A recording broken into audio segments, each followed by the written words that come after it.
Welcome to Auto Age. October 18th is the 72nd birthday of Terry Gou, founder of Foxconn Technology Group. At 10 o'clock in the morning on this day, an old gentleman who was over 70 years old drove a red Model B into the venue. He got out of the car and said, "This car is beautiful, right? I want to drive it home now." Then everyone cheered to celebrate his 72nd birthday. That's right, Mr. Gou drove the car he built himself. Foxconn Technology Group recently released the SUV Model B and pickup electric vehicle Model V. The model names continue the model series. As early as last year, it has launched 3 electric vehicles: the Model C prototype car, the Model E sedan, and the Model T electric bus. In fact, not only the model name is highly similar to Tesla, but Foxconn chairman Liu Yangwei even shouted at Musk at the press conference, "I hope one day we can help Tesla build a car." As soon as this statement came out, the public was in an uproar. 7 years ago, in an interview with German media, Musk said categorically that compared with mobile phones and watches, cars are much more complicated. You can't go to a supplier like Foxconn and say, "Build me a car." But now, Foxconn is taking the initiative to call for Tesla to build a car. Although we all know that Foxconn's move seems to be targeting Tesla, it is actually proving to the outside world that it has the ability to produce Tesla cars, including high-volume, high-quality production capabilities. It's a bit suspicious of clout chasing, but Foxconn's statement also makes people think seriously about several questions. What kind of business is auto OEM? What is the difference between fuel car foundry and electric car foundry? What are the foundry models? Will Tesla really choose Foxconn to help it? Today, I would like to share my views on this issue. Welcome to like and subscribe my channel. At present, OEMs in the automotive industry are mainly divided into the following categories. The first is resource sharing within the group, such as the production of the Porsche 718 Boxster in the Volkswagen plant. The second is cross-group technology output, such as the cooperation between Suzuki and Nissan and Toyota. The third type is a professional third-party organization, and the representative company is Magna. Its OEM models include Mercedes-Benz G-Class, BMW Z4 and 5 Series, Jaguar's I-Pace and E-Pace, Toyota's Supra and other models. Therefore, it is also known as the OEM emperor. No matter which one it is, OEM is still a small business in the era of fuel vehicles. But the strong rise of electric vehicles has changed these conditions. On the one hand, the mechanical structure of electric vehicles is greatly simplified compared to fuel vehicles, and the dominance of key components has also been transferred from the interior of car companies to external suppliers. Standardized products like batteries can be procured on a large scale in the market, resulting in a much lower technical threshold for car building. On the other hand, the performance of traditional fuel vehicles is mainly defined by hardware, such as displacement and horsepower, but the differentiation of electric vehicles is more defined by software, including chips, such as assisted driving and cockpit interaction, which this change will allow new power car companies to focus more resources on these areas where consumers feel more strongly. So what kind of companies are willing to OEM cars for others? What are their considerations?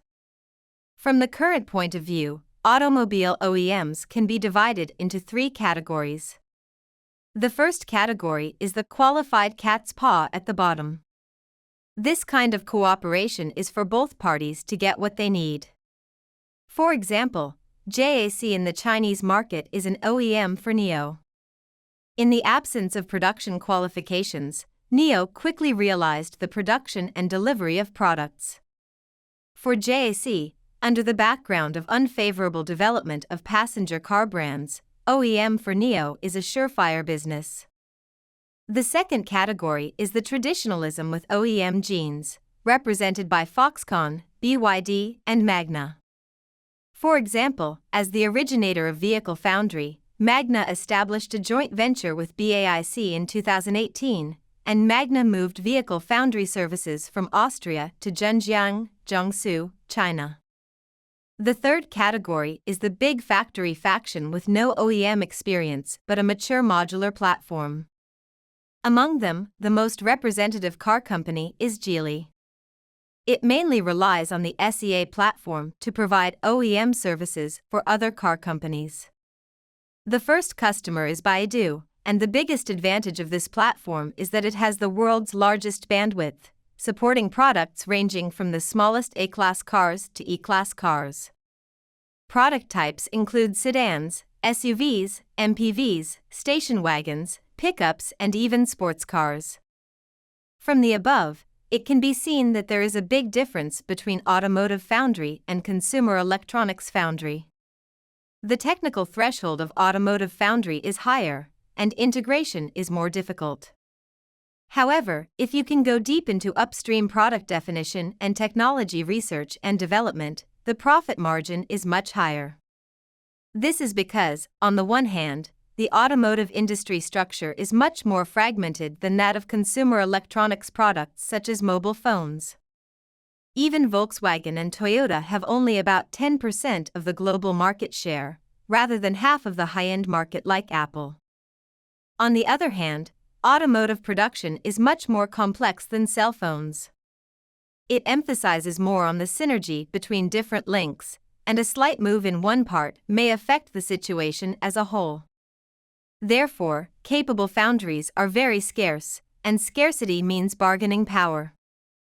Taking Magna as an example, it produced 125,600 vehicles last year, bringing the company $6.1 billion in revenue and $287 million in profit, before interest and taxes. If we do not take into account the depreciation of fixed assets and interest and other factors, the average OEM profit of a car is as high as $22,800. So let's go back to the original question, will Tesla let Foxconn work for it? Foxconn's business philosophy has always revolved around the leader in consumer electronics. For a long time in the past, it was a foundry for HP and Dell. After that, it successively won OEM orders from the three major mobile phone manufacturers, Nokia, Motorola, and Apple. When Huawei rose, it quickly became Huawei's foundry. However, since 2005, relying on the production of reversing radar and other automotive electronic products, Foxconn has successfully obtained orders from car companies such as Volkswagen and Nissan, and began to lay out the car track.